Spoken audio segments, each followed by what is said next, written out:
L'année qui s'ouvre sera ainsi celle de la relance effective de l'investissement public.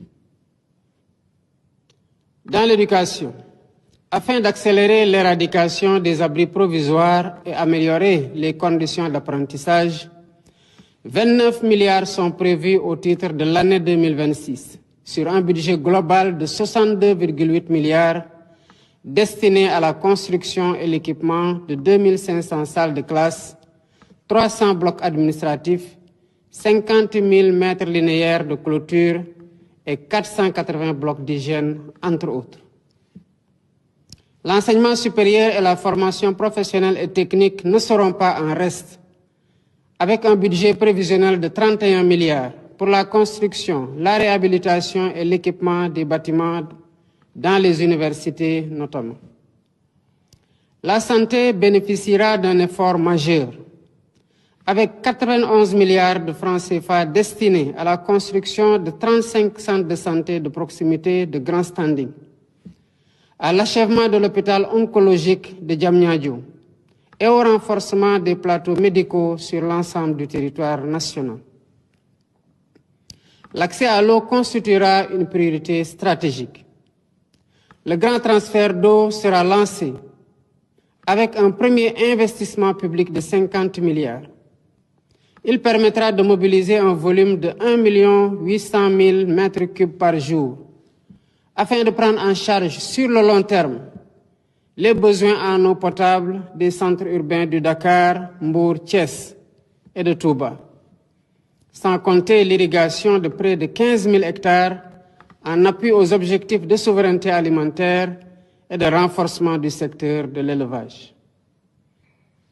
L'hydraulique rurale sera aussi renforcée avec la relance de la phase 2 du projet d'approvisionnement en eau potable d'un montant de 55 milliards pour la réalisation, entre autres, de 101 forages et de 96 châteaux d'eau. Les infrastructures connaîtront une accélération significative. Plus de 100 milliards seront engagés pour les routes, les aménagements urbains et les équipements structurants, y compris ceux liés aux Jeux olympiques de la jeunesse Dakar 2026. Les programmes PUDC, Puma et Promoville disposeront de 51 milliards pour renforcer les services de base et désenclaver les territoires. La construction du deuxième pont de Ziguinchor, avec une dotation initiale de 25 milliards de francs CFA, améliorera durablement la mobilité dans cette région. Dans le même temps, le plan Diomaye pour la Casamance, dont l'impact est déjà significatif, s'étendra progressivement aux autres départements des régions du Sud.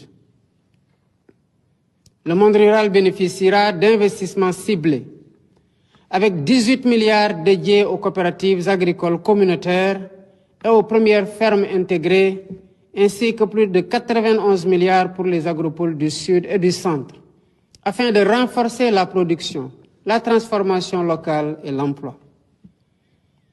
Dans le domaine de l'énergie, l'année 2026 marquera une accélération décisive avec le raccordement prévu de 3 637 localités supplémentaires, représentant 113 654 ménages et environ 1 235 755 personnes. Parallèlement, le Sénégal franchira une étape majeure vers la connectivité universelle, avec le déploiement d'antennes satellitaires permettant à près d'1 million de personnes d'accéder gratuitement à l'Internet en 2026, ouvrant ainsi de nouvelles perspectives pour l'éducation, la santé, l'entrepreneuriat et l'inclusion numérique. Enfin, l'accès au logement sera soutenu par 20 milliards de francs CFA destinés à impulser le programme des 30 000 logements et le programme de rénovation urbaine. Ces choix traduisent une conviction claire. Le Sénégal dispose des ressources, de l'intelligence collective et de la capacité de travail nécessaires pour se relever, se transformer et bâtir son avenir par ses propres efforts, avec sa jeunesse comme moteur et son peuple comme force.